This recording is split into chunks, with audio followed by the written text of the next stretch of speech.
Assalamualaikum warahmatullahi wabarakatuh.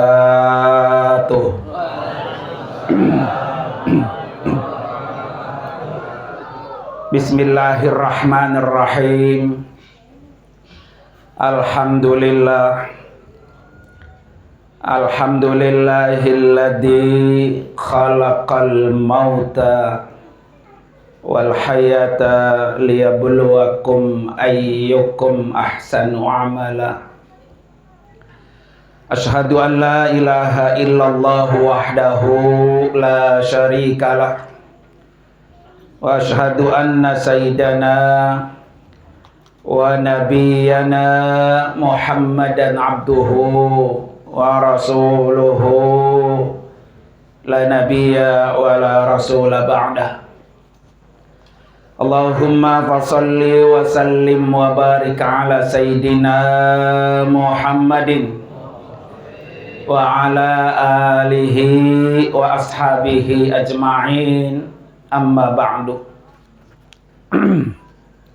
Hadratil mukarramin wal mukarramat, para asatidah, para guru-guru, para orang tua, wabil khusus yang sama-sama kita hormati dan kita doakan keluarga besar almarhum Bapak Haji Syamsuri bin almarhum Bapak Haji Anta. Dalam hal ini istri beliau dan para anak dan menantu. Kita doakan almarhum di alam kubur diampuni dosa-dosanya, diangkat derajatnya, diterima amal ibadahnya, dan kuburnya dijadikan raudhah min riyadil jannah. Amin ya rabbal alamin. Yang juga sama-sama kita hormati orang tua kita, yaitu Al-Mukarram Bapak Ustadz Haji Idris Irin SPDI selaku ketua yayasan. Kita doakan juga sehat panjang umur. Kemudian juga yang sama-sama kita hormati guru kita Al-Mukarram Bapak Ustadz Ahmad Judari SH selaku wakil yayasan. Kita doakan juga sehat dan panjang umur. Dan terkhusus guru kita yang baru saja menyampaikan pelajaran-pelajarannya, yaitu Al-Mukarram Bapak Ustadz Haji Dr. Soleh MPD. Kita doakan juga sehat panjang umur, berkah dan selalu menebar manfaat. Dan juga yang sama-sama kita hormati, ini adalah besti saya Pak, yaitu Bapak Ustadz Haji Muhammad Rifki LC. Beliau adalah teman sharing saya, sering beliau ke rumah saya ya. Kita doain juga sehat panjang umur, bermanfaat ilmunya, masih muda Pak ya, energik. Dan juga Bapak Haji Mas'ud selaku salah satu keluarga besar daripada almarhum Bapak Haji Syamsuri. Para bapak, hadirin dan hadirat sekalian, jamaah majelis tahlil yang dimuliakan oleh Allah Subhanahu wa taala. Malam ini alhamdulillah saya baru tahu Pak, kalau Bapak Haji Syamsuri sudah 40 hari. Kalau seandainya tahu dari sebelum-sebelumnya pasti saya datang Pak. Ini putra beliau adalah Bapak Makmun. Ya, itu teman sekelas dengan saya. Dulu waktu masih belajar Sanawiyah Aliyah Pak ya. Ini tempat nginep saya di sini. Ya, gabus masih serem Pak ya. Sekarang sudah kotak Pak.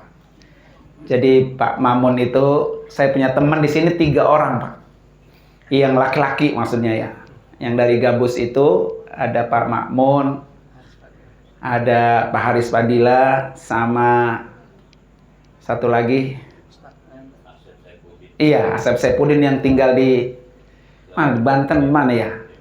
Depok ya. Tapi masih berhubungan karena ada di media sosial sama-sama.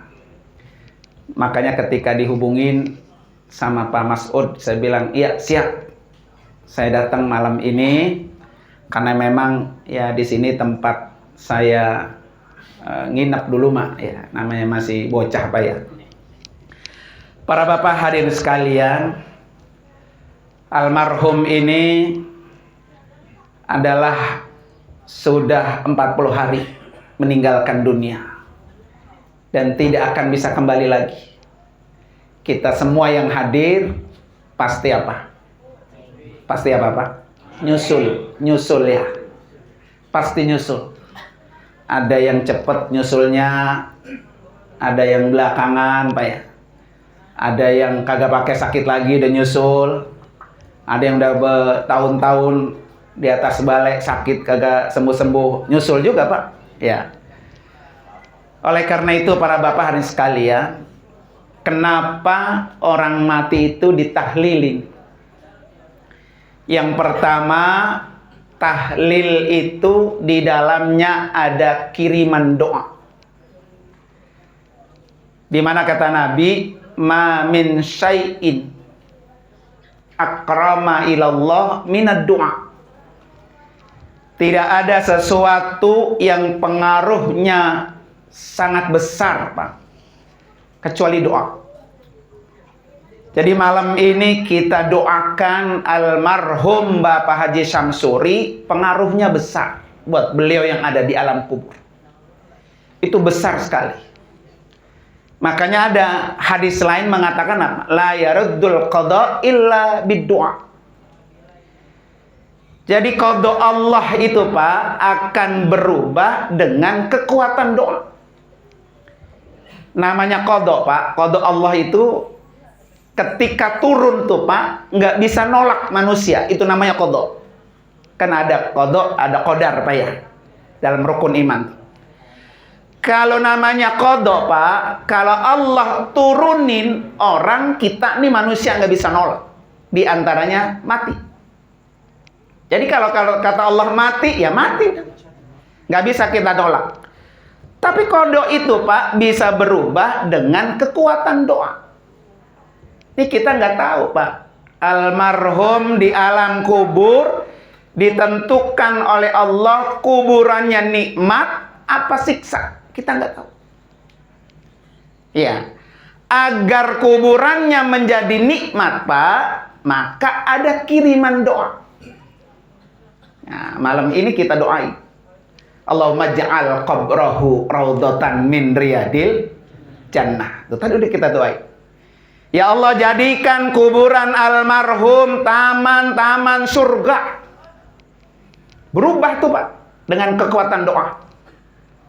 Yang barangkali kuburan ini awalnya hufratan min hufarin niran Pak, hembusan-hembusan neraka, tapi dengan didoakan malam ini itu dirubah oleh Allah menjadi raudhah min riyadil apa? Jannah. Maka penting orang yang sudah mati dikirimi apa tuh? Doa. Nah, maka nanti anak-anaknya, putra-putrinya Pak ya, jangan berhenti-berhenti itu. Kenapa para bapak sekalian? Karena selagi doa itu Pak ngalir terus. Mau doa ke, mau istighfar ke, mau fatihah ke, mau bacaan Quran ke, ngalir terus Pak, ngalir tiap hari. Maka siksa kubur almarhum berhenti. Dengan sebab apa tuh? Nah, bacaan itu tuh. Makanya malam ini Pak ya, Yasin kita baca, zikir kita baca, istighfar kita baca, doa kita baca. Seandainya Pak almarhum kuburannya lagi disiksa dengan sebab kiriman itu Pak, berhenti. Ya, tapi saya yakin Pak almarhumah ini termasuk min ahlil khair. Ya, tadi saya udah bisik-bisik sama Pak Mas'ud. Almarhum ini Pak, kebiasaannya apa sih? Satu, selalu sholatnya berjamaah. Orang Pak, kalau untuk sholat 5 waktu, insya Allah kita bisa Pak ya. Tapi orang untuk bisa sholat berjamaah Pak, itu berat, nggak bisa semua orang. Walaupun rumahnya di depan apa? Masjid. Nggak ada jaminan Pak. Orang rumah depan masjid rajin apa? Berjamaah, nggak ada jaminan. Makanya kalau untuk sholat Pak, kita semua sepakat bisa. Tapi untuk bisa berjamaah itu berat. Yang kedua, almarhum itu Pak, 1 bulan ya khatam Quran. Masya Allah Pak. Ini juga pekerjaan yang apa tuh? Berat. Nah, coba kita lihat 2 keutamaan beliau nih Pak. Percis Pak yang disampaikan oleh seorang ulama al-faqih, namanya Abu Lais As-Samarqandi. Ini disebutkan Pak, kata-kata beliau ini dalam kitab Tanbihul Ghafilin. Nanti kapan-kapan Bapak bisa cek tuh, di Google juga banyak. Ya. Apa kata beliau? Man arada ayyan jua min adzabil qabri. Siapa orang yang pengen selamat, pengen sukses dari siksa kubur, selamat dari azab kubur Pak. Ini kalau saya tanya, pengen nggak semua selamat Pak? Pasti itu. Walaupun orangnya bergerajulan juga Pak ya. Kalau mati mah pengen apa? Pengen selamat Pak ya. Maka kata Imam Abu Lais apa? Kalau ada orang yang pengen selamat dari siksa kubur, ayyulazima arbata asya. Kata beliau apa? Kerjain nih, biasakan 4 hal. 4 hal dikerjakan. Kalau 4 ini Pak dikerjakan, selamat dari siksa kubur. Ini siksa kubur Pak, pintu gerbang pertama kita masuk ke akhirat.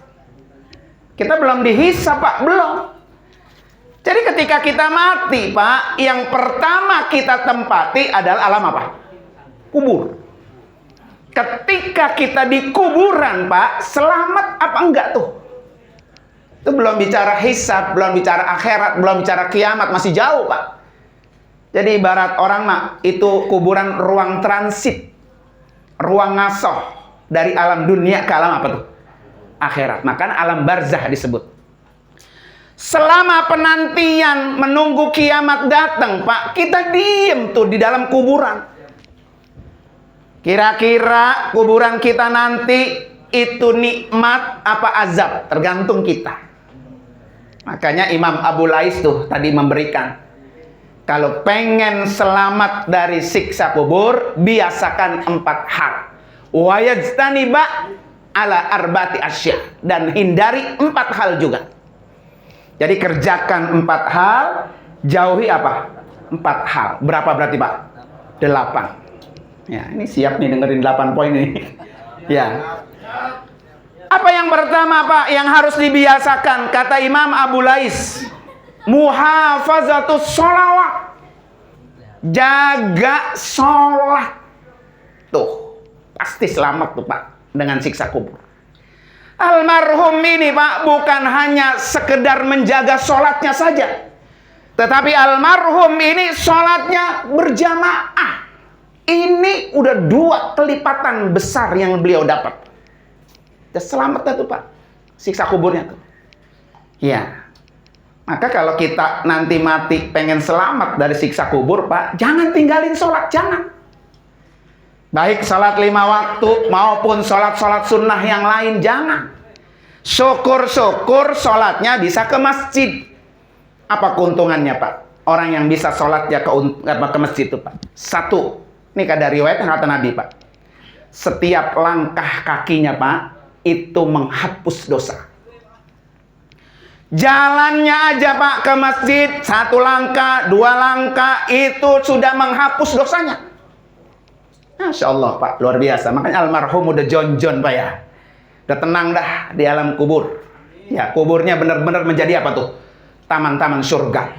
Langkahnya aja Pak, jalan menuju masjid itu sudah menghapus dosa. Makanya kata Imam Syafi'i, boleh Pak Nih almarhum kan rumahnya nempel sama masjid, Pak ya. Kalau mau sholat muter sono, terus muter lagi sampai Indomaret, balik lagi ke sini, Pak. Boleh itu, Pak. Begitu emang kata Imam Syafi'i itu. Biar apa tuh? Kakinya itu, Pak, langkah. Tadi kan kata guru udah bilangin. Al-yauma nakhtimu ala afwaihim wa tukallimuna aydihim wa tashhadu arjuluhum bima kanu. Apa maksudnya, Pak? Ini kata Allah pada Al-Quran ini. Artinya paten, Pak. Dalilnya Quran. Apa kata Allah? Al-yauma nakhtim. Satu hari nanti, baik di alam kubur, baik di alam akhirat, mulut kamu kami tutup. Nggak bisa ngomong lagi kita, Pak. Dikunci. Biasa mulut kan tukang apa? Penggoroh, Pak ya. Ya. Wa yukallimuna aydihim, tangan-tangan kamu yang kami suruh ngomong. Jadi tangan ini, Pak, berbicara sendiri. Dulu ketika Quran turun, kita nggak bisa ngebayangin bagaimana kok tangan bisa apa. Sekarang, Pak, sekarang yang banyak ngomong siapa? Nah, Bapak duduk berderekan. Emang ngomong kok kagak? Main apa, Pak? Ayo banyak tangan rotak gitu, Pak ya. Ini zaman sekarang aja tangan udah lebih banyak berbicara daripada apa tuh? Mulut, Pak ya. Ini tangan berbicara, Pak. Ngapain aja nih? Nyolong barang orang. Saya yang nyolong. Ya Allah, memang saya yang nyolong. Tanggal sekian, rumah si Anu. Rapih, Pak. Nggak ada yang dia nggak bicarakan. Nih tukang ngeraba-ngeraba perawan orang, Pak ya. Janda-janda deraba-raba. Nih, ngomong deh dia. Ayo tuh, siapa yang suka ngeraba janda-janda? Ya. Berbicara, Pak, berbicara. Seandainya tangan ini bohong, Pak. Kata Allah, Pak, wa tashhadu arjuluhum bima kanu yaksibun. Kata kaki, emang saya jadi saksi. Kemana aja dia pergi, kaki yang nganterin. Bapak ngancong janda sampai nganterin kaki. Kalau tangan ini bohong, Pak, kaki yang bilang saya jadi saksi, saya nganterin. Endap, Pak ya. Pak ya. Nyolong ini, kaki jadi saksi. Makanya ketika almarhum Pak sering datang ke masjid, kaki akan berbicara jadi saksi. Ya Allah, saya memang yang mengantarkan almarhum Haji Syamsuri ini menuju rumah Allah. Tuh, Pak, luar biasa tuh, Pak ya. Makanya kita harus dapat pelajaran, Pak, oleh almarhum nih ya. Tuh masjid terutama nempel-nempel deh ini, Pak ya. Ya, datang. Supaya dosa kita bantu habis, Pak. Selangkah habis. Ya. Kan kita nggak tahu kapan kita mati, Pak. Ya. Kalau besok mati coba. Dosa kita masih siapa? Sekimin, Pak ya. Dari mana ngapusnya? Kan kalau kita ke masjid, Mak, satu-satu, sehari dihapus. Itu baru satu tuh, Pak. Yang kedua, Pak, orang yang jalan ke masjid itu Allah angkat satu derajat, satu langkah. Jadi bukan dihapus doang dosanya, tapi derajatnya diangkat oleh Allah. Makanya almarhum ini, Pak, kalau seandainya di kuburannya umpamanya ya disiksa, diangkat derajatnya oleh Allah dengan sebab apa tuh? Langkah-langkah dia menuju apa? Ke masjid. Yang ketiga, Pak, kan kita kalau masuk masjid, apa yang kita baca, Pak? Allahumma gfirli dunubi waftahli abwaba rahmatik. Itu biasakan, Pak.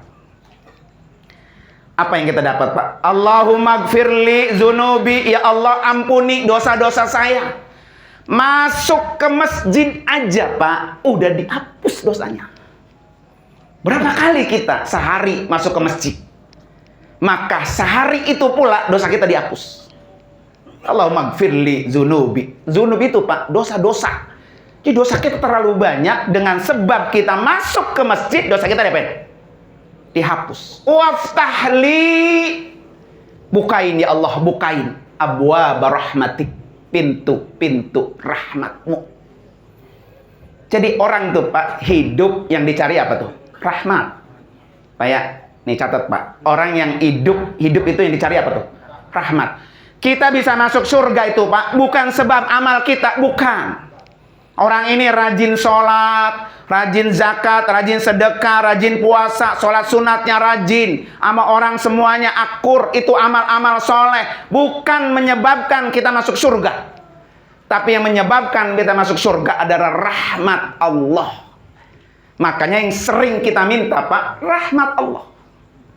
Sama kayak Nabi Adam, Pak. Bapak tahu nggak doa Nabi Adam? Ketika Nabi Adam dan istrinya diturunin oleh Allah dari surga ke dunia, apa yang beliau doa? Rabbana zalamna anfusana wa illam tagfir lana wa tarhamna lanakunanna minal. Ini doa Nabi Adam. Apa kata doanya Nabi Adam? Rabbana zalamna, ya Allah, kami memang telah salah. Ya Pak ya, orang jarang Pak ngakuin kesalahannya. Maka ketika kita berdoa, yang pertama kali minta, Rabbana zalamna. Kami salah ya Allah, ampuni kami. Wa illam tagfir lana, ketika engkau tidak ampuni dosa kesalahan saya, wa tarhamna, dan kalau engkau tidak rahmati kami, gitu kata Nabi Adam. Tidak rahmati kami dengan rahmatmu ya Allah, lanakunanna minal khasirin. Pasti kami orang apa? Rugi. Makanya ini boleh Pak digepok tuh dosa, Pak, doa. Ya kan? Kita juga banyak dosanya kan? Nah, manusia kan? Maka ada hadis kullu bani Adam khata'un. Semua manusia itu selalu salah. Wa khairul khata'ina at-tawwabun. Sebaik-baik orang yang punya salah selalu apa tuh? Bertaubat. Dengan apa? Berdoa tadi, istighfar. Jadi dengan rahmat Allah. Makanya ketika kita datang ke masjid, Pak, itu yang kita cari adalah rahmat Allah. Ya, rahmat Allah. Kalau rahmat Allah turun, Pak, turun sama kita, apapun kita punya masalah hidup, selesai, Pak. Allah mudahin. Makanya kalau kita lagi punya masalah, Pak, sama bini lagi berantem di rumah ya. Rumah udah kagak ketahan tuh emosi. Tinggal tuh bini, Pak. Ambil wudhu, berangkat ke masjid, baca tuh doa itu. Abwaba rahmatik, ya Allah, bukain saya pintu-pintu rahmat. Minta solusi, sujud kepada Allah. Makanya kata Nabi, aqrabu ma yakunul abdu mir rabbihi wa huwa sajid. Hambaku yang paling dekat denganku ketika dia sujud. Maka ketika sujud, kata Nabi apa? Faksiru ad-doa, banyakin doa, banyakin doa. Doa apa? Doa yang sedang lagi punya masalah kita.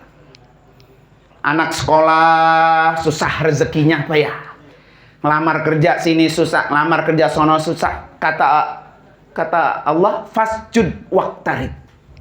Sujudlah kamu, dekatkan dirimu kepadaku. Makanya masuk masjid itu, Pak, akan mendapatkan ketenangan. Ketika orang punya apa tuh? Masalah. Makanya beliau, Pak, John ini almarhum, Masya Allah, Pak ya. Ya. Terus apa, Pak? Masuk masjid, sholat apa pertama? Tahiyat masjid.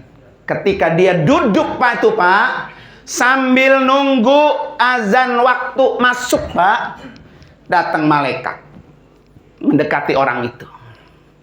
Kata malaikat berdoa, ya Allah, ampuni dosa orang ini. Tuh, dua udah, Pak ya. Malaikat berdoa kepada Allah agar orang yang menunggu waktu sholat ampuni dosanya ya Allah. Yang kedua, terima taubatnya ya Allah. Yang ketiga, rahmati dia ya Allah. Tuh, banyak banget keuntungan apa ya? Makanya suruh kalau datang sebelum azan berkumandang. Jadi kita mendapatkan meraih doanya siapa tuh? Malaikat. 3 poin doa malaikat, Pak. Dan ini kalau didapat, Pak, oleh atau untuk almarhum, Pak, setiap hari, Masya Allah. Almarhum doanya apa? Dosanya habis, taubatnya diterima, kemudian dikasih rahmat Allah. Artinya apa, Pak? Orang kalau sudah dapat rahmat Allah masuk surga. Udah, masuk surga udah. Ya kan? Orang kan menyebabkan orang bisa masuk surga karena apa? Rahmat. Ada satu ayat begini, Pak.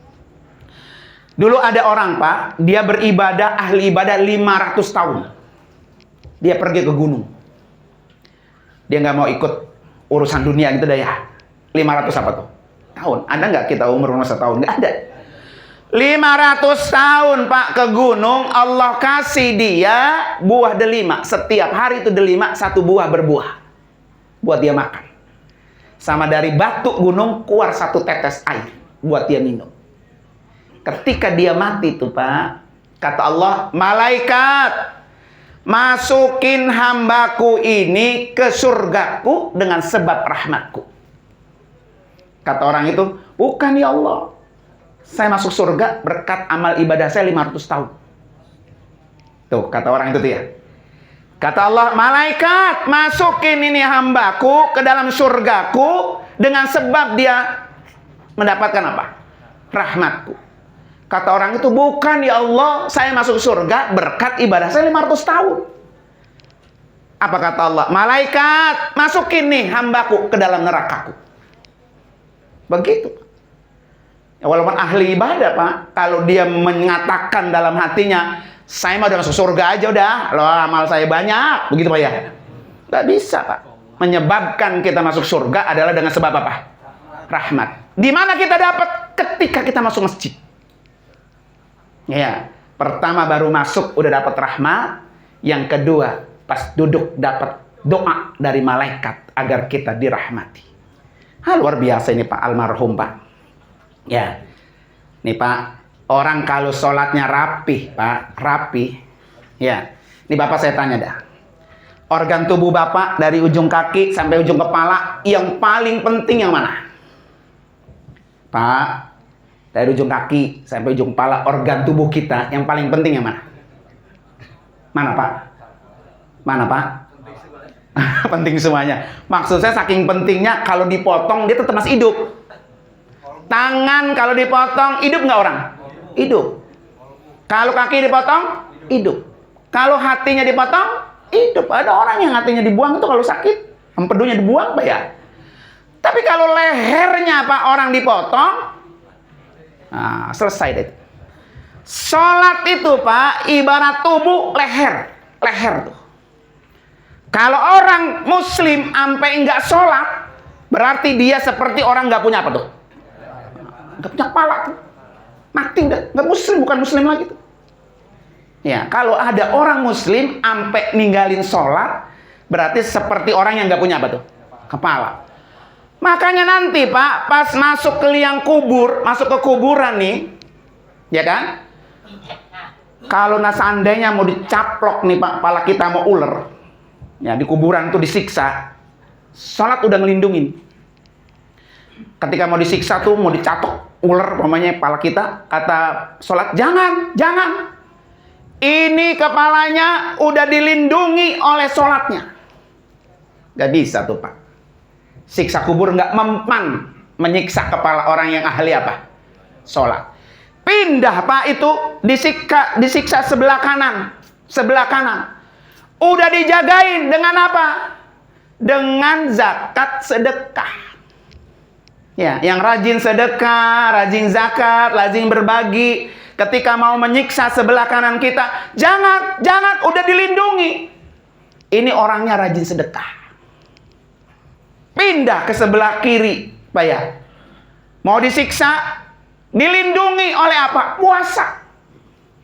Puasa kita, Ramadan kek, mau sunnah kek Pak. Kalau orang itu rajin puasanya, maka dia dilindungi oleh puasa, tidak disiksa sebelah kirinya. Ini bagaimana mau dilindungi Pak ya? Sholatnya jarang-jarang, tinggal dicaplok doang Pak ya. Kemudian sedekah sama zakat infak, bol kuning buntut gasir Pak ya. Kalau dipintain sedekah rada-rada apa? Guji Pak ya. Ke sebelah kanan puasa, Ramadan aja masih punya utang, Ramadan tahun kemarin Pak ya. Jadi nggak ada yang bisa melindungi kita. Pindah dia apa ke kaki? Ya kan? Kata kaki, jangan, jangan. Karena dia dilindungi oleh amal-amal soleh. Malam ini amal soleh. Sering rajin ngaji, itu amal soleh. Itu yang akan melindungi kita dalam alam kubur Pak. Maka kalau ngajinya males Pak ya. Hadir ngaji, taklim males Pak. Siapa yang mau melindungi? Nggak ada yang melindungi kita. Ngaji mah Pak, nggak dihitung oleh Allah. Paham atau nggak paham, itu nggak dihitung. Yang dihitung oleh Allah ketika kita rajin hadir apa Pak? huduru majlisis ilmi khairun min alfi sholati. Datangnya doang Pak ke majelis ilmu udah lebih baik daripada sholat 1000 apa? Rakaat. Nggak ada yang nyanggup Pak kita sholat 1000 rakaat. Orang 20 rakaat aja Ramadan. Wah, pan mulet lagi Pak ya. Awal-awal doang. Jadi Bapak hadir doang nih kemari nih, hadir aja, duduk aja. Paham kek, kagak paham kek, udah dapat pahala Pak. Lebih baik daripada apa? 1000 rakaat. Ya, besok begitu tuh kalau mau hadir ngaji. Gua kalau kagak datang nih rugi nih, daripada gua sholat 1000 rakaat mending gua duduk dah. Gitu Pak ya. Duduk kan di sini Pak, dapat gesek juga, dapat buahan juga. Ya Pak ya. Orang tua kita Pak yang di alam kubur dengan sebab kita duduk di sini dapat nggak kiriman pahala? Dapat Pak. Kan tadi di awal udah dipimpin astagfirullahalazim li wali walidayya walahu. Begitu Pak. Yang kita minta Pak, ya Allah ampuni dosa saya, ampuni dosa kedua orang tua saya, ampuni dosa almarhum Haji Samsuri. Jadi Haji Samsuri Pak, yang ketempatan yang kita diundang 40 hari, dapat kiriman doanya nomor berapa? Nomor 3. Yang pertama kali kita minta agar diampuni dosa siapa Pak? Dosa kita. Maka Bapak datang ke sini nih, dosanya udah diapain? Dihapus. Ya, dosa orang tuanya dihapus. Dosa orang yang kita niatkan malam ini pun diapa? Dihapus. Nggak ada ruginya. Dah gitu aja Pak ya. Udah kemalaman soalnya. Nanti kapan-kapan kita sambung lagi ya. Terima kasih, mohon maaf atas kekurangannya. Kita baca Fatihah khusus untuk almarhum Bapak Haji Samsuri. Allah ampuni dosa-dosanya. Ala hadini al-Fatihah. A'udzubillahi minasyaitonirrajim. Bismillahirrahmanirrahim. Alhamdulillahirabbil alamin arrahmanir rahim maliki yaumiddin. Iyyaka na'budu wa iyyaka nasta'in. Ihdinas siratal mustaqim. Siratal ladzina an'amta 'alaihim ghairil maghdubi 'alaihim waladdallin. Amin. Kalau ada panjang umur, sehat Pak ya. Insyaallah nanti saya sambung. Panjang tuh panjang masih berapa tadi Pak? 8. Ya. Mungkin ada yang mati lagi besok, boleh nggak apa-apa saya sambung. Ya. Terima kasih. Wassalamualaikum warahmatullahi wabarakatuh.